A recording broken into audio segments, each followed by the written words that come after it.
Magandang araw mga kapatid, Noxky Vlog po. Sana ay nasa maayos tayong kalagayan, no? Nandito tayo ngayon sa Wheeltech, Florida Blanca para mag-vlog ng motor ng Suzuki. Ito po yung Suzuki crossover. Yon, nasa likod natin. So, bago yan mga kapatid, ay shoutout muna sa mga subscriber ko na patuloy na sumusubaybay. At kung bago ka pa lang mga kapatid, ay huwag mong kalimutan na mag-subscribe sa aking channel, and then click na rin yung notification bell para updated ka sa mga susunod ko pang video. So God bless po, stay tuned. Shall we have breakfast together? Noxky Vlog.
So ito po mga kapatid yung Suzuki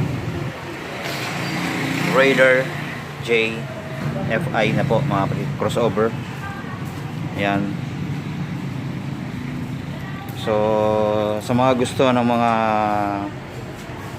pang adventure na bike, ay ito po pwede ito pang off-road talaga to mga kapatid. Yan yung design niya dito.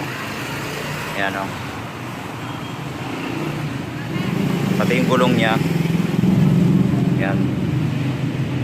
Pang bundok talaga. Pero pwede din sa highway, no. May napanood nga akong video nito mga kapatid na okay to sa lahat ng klaseng daan, mapa off-road or sa highway mga kapatid. So 2021 model pa mga kapatid ng Suzuki crossover J. At isa pang maganda sa kanya ay FI na po siya mga kapatid, no? Sa kanyang panel, ito po, analog. Nandito yung kanyang speedometer. Yan, odometer. And then yung fuel gauge. And then meron siyang nakalagay dito top. And then yung engine signal, nandito lang yung neutral, and then yung headlight, and then yung sa signal light, no. Ayan na po. Tapos yung kanyang ignition key ay standard ignition din. Kasi sa kanyang handlebar, mataas po yan mga kapatid. So kumbaga balance yung pag-drive natin dito. Sa kanyang switch na ginamit ay okay din. Yan, ito yung high and low, then turn signal light, then busina. Ito yung kanyang side mirror, hindi pa nakaayos yan mga kapatid. And then ito yung kanyang bukasan ng ilaw. Tapos electric start, then yung throttle nya okay din, and then yung preno sa harap. Semi automatic pala ito mga kapatid, no? Wala siyang clutch. Yan, wala siyang clutch dito. At 4 speed mga kapatid. Tapos sa kanyang headlight, yung kanyang headlight ay bulb pa po, pati yung signal light nya bulb pa rin siya. So wala namang diferensya yan mga kapatid, no? Tapos ang kulay pala nito mga kapatid ay glossy black, and then may combination ng decals dito mga kapatid na white and black. Tapos ito white to, yung crossover na to. Yan, then yung Raider J. Yan. Then meron pang Suzuki dito. So maganda rin to mga kapatid, no? Tapos ito yung kanyang makina. Ayan. Tatak ng Suzuki. Then tingnan natin mga kapatid yung kanyang harapang gulong. Ito yung gulong niya sa harap. At ang size ng gulong niya mga kapatid ay 70 by 90 by 17. Then naka-spokes. And then ito yung kanyang disc brake. Maganda rin yung disc brake niya, no? Ang tatak ay GSK. Tapos ang caliper niya tatak ay Nissin. So magandang brand to mga kapatid. And then naka telescopic port. Yan. Tapos may cover pa rito mga kapatid. Ito yung kinagandahan sa kanya. Yan. Yung ganitong design. Naalala ko dati yung XRM ng Honda. So may ganito din siya. Yan. Tapos air cool. Tapos ito yung kanyang preno sa likod, no? So drum brake lang yung sa likod. Ito yung kanyang engine oil. Then may kickstart pa din mga kapatid. Yan po. And then yung kanyang muffler. Ayan. Kung makikita natin. Maganda rin yung forma nito. Ayan. Meron dito yung silver. Then black yung cover niya dito. Then sa putek sa angkas, okay din. Nakiflip. And then, pero goma lang siya mga kapatid. Then dual shock. Yan. Tapos ang size ng gulong niya sa likod ay 80 by 90 by 17. Tapos naka spokes wheel. Then ito yung kanyang taillight. May tatak ng crossover din dito, no? Taillight niya mga kapatid ay halogen pa rin mga kapatid. Pero kala mo LED na rin, no? Tapos ito yung fender sa likod. Mahaba din. Tapos may tatak ng Suzuki dito. And then ito yung kanyang grab bar. Glossy black. Yung grab bar niya. And then yung upuan. Yan. So, maganda rin, no? Price ko din yung pag-upo mo dito, no? Tapos ito yung kanyang susian sa upuan. Tingnan natin mga kapatid yung kanyang compartment. Yan yung kanyang plastic sa upuan, no? Premium yung plastic niya.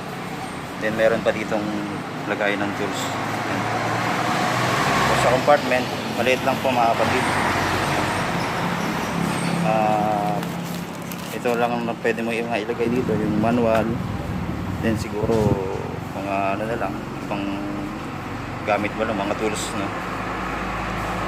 Then ito yung kanyang fuel tank. Yan, ito yung kinagandahan dito mga kapatid. Meron na rin siyang agusan ng gasolina, no? Yan, may cover siya. Tapos ang fuel tank capacity ay 4 liters. Sa mga mahilig sa mga adventure ride mga kapatid, yung pwede kayong umakyat sa bundok, ay pwede po ito mga kapatid, itong motor na to. Baka ito na yung motor na hinahanap niyo. So punta na kayo dito mga kapatid sa Wheeltech Florida Blanca para sa motor na gusto nyo kunin. At ito po mga kapatid yung kanyang price, 63,900 for cash. And then kung kukunin natin ng 3 years, ang down payment niya ay 3,900. And then ang monthly ay 3,351 sa 3 taon po. And then meron siyang rebate na 500 sa 3 taon mga kapatid. No, kung 2 years naman po, iba rin daw po yung down payment nito and then yung monthly. So for 3 years lang po itong nakalagay dito mga kapatid, no? So screenshot nyo lang. Meron pa yung mga previous mga kapatid, 1 year LTO registration, 1 year TPL insurance, 1 month MI free, t-shirt, stickers and keychain, and 1 year free service. So meron pa sila dito mga kapatid na Mio Salty. Ayan. Ito yung kanyang price. Then Mio i 125 na matte blue. Ayan yung price. ay 125 na yellow na mukha nung na-vlog natin. 1,200. Then meron pang sniper na standard. Yan po. Then, so ito para-pareho lang mga kapatid. Standard version ng skin siya, pero matte black to. Pareho lang. Mas mataas siya. Opo, meron pa doon mga kapatid. Then dito meron TBS. Yan. Fuse 40. Yan. 67,000. Then itong TBS 100cc. Yan. Price ay 36,000, 3,200 down payment. And then meron pa sila dito ang ADB ng Honda. Sa susunod na vlog natin mga kapatid. Yan po ang Honda. Yan po. 149,000. Ganda nito.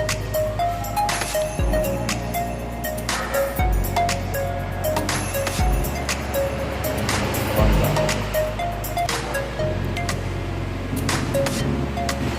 Then meron din silang Suzuki Raider na carburetor type. So yan lang po mga kapatid, sa araw na to yung ating motor na nireview dito sa Wheeltech Florida Blanca, Pampanga. So maraming salamat sa panonood at lagi nating tandaan, huwag natin kalimutan na magpasalamat sa ating Panginoon. So God bless po sa ating lahat.